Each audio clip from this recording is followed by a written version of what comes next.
I'm John Beiswitz. I'm the race director of the New Haven Road Race, and I have Jim Barber here, who's the founder of the New Haven Age Group Track Club.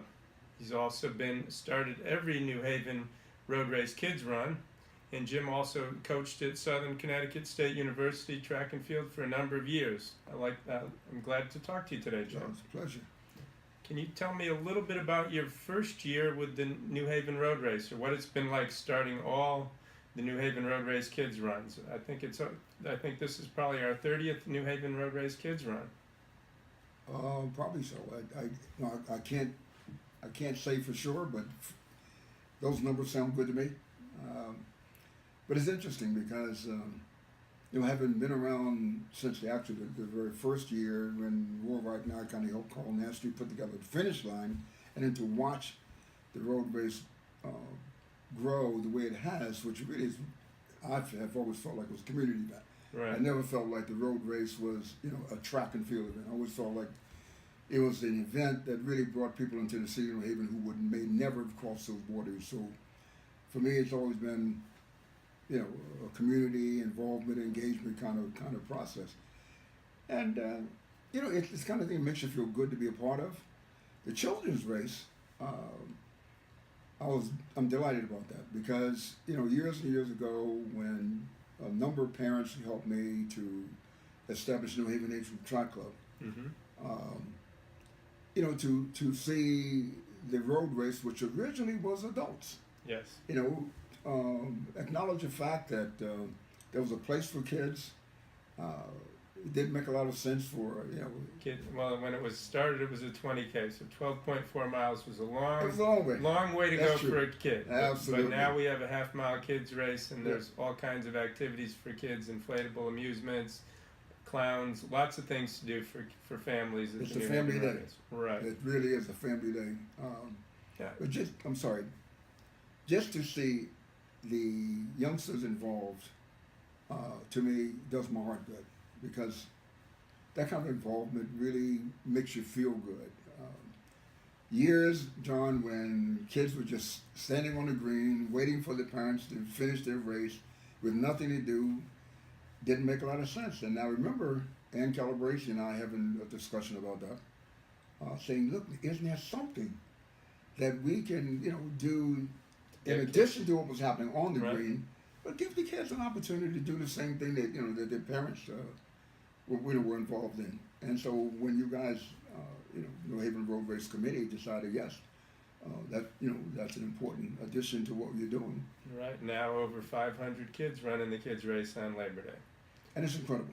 I mean, again, with the children, it really is the same as with the adults. Kids come in from all over. Right. So you've got kids, regardless of age or race or sex or whatever, who mix together, compete against each other. And I think that some lifelong friendships will probably begin to evolve out of the children's race the same way it does out of the larger race. Right. Right, Jim. Now you were one of the founders of not only helping start the kids race here, but you've also started the New Haven Age Group Track Club. Can you tell us a little bit about that and how it's evolved over in its lifespan? That, John, is just so dear to my heart because when we started in 1975, it was again an opportunity to bring community together, and it has always been a volunteer venture.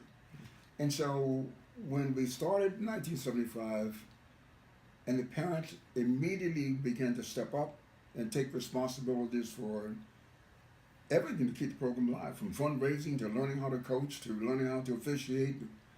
It's been, it's interesting to me to watch. We gave parents the opportunity to chaperone, coach, officiate, etc. Right.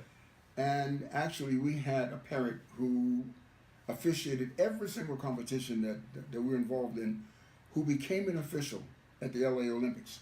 Mm-hmm. And that's just amazing. You know how Right. political it is to officiate the Olympics.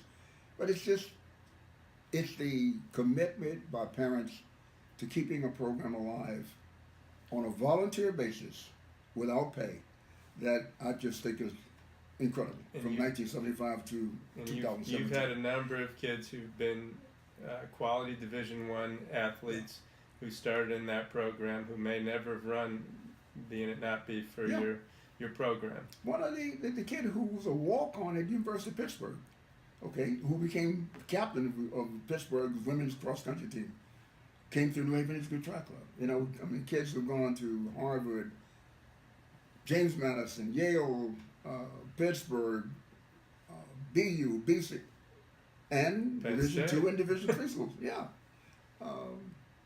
but they were kids who you know, who came in, made the commitment.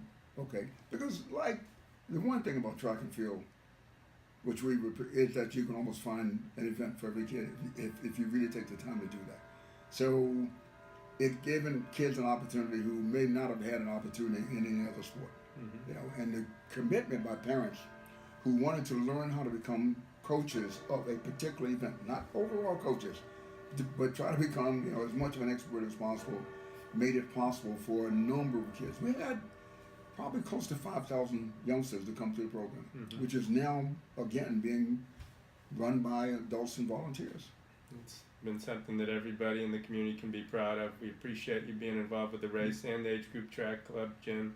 And we hope to see you on Labor Day this year for our 40th race. There's no question about it. I'll be there.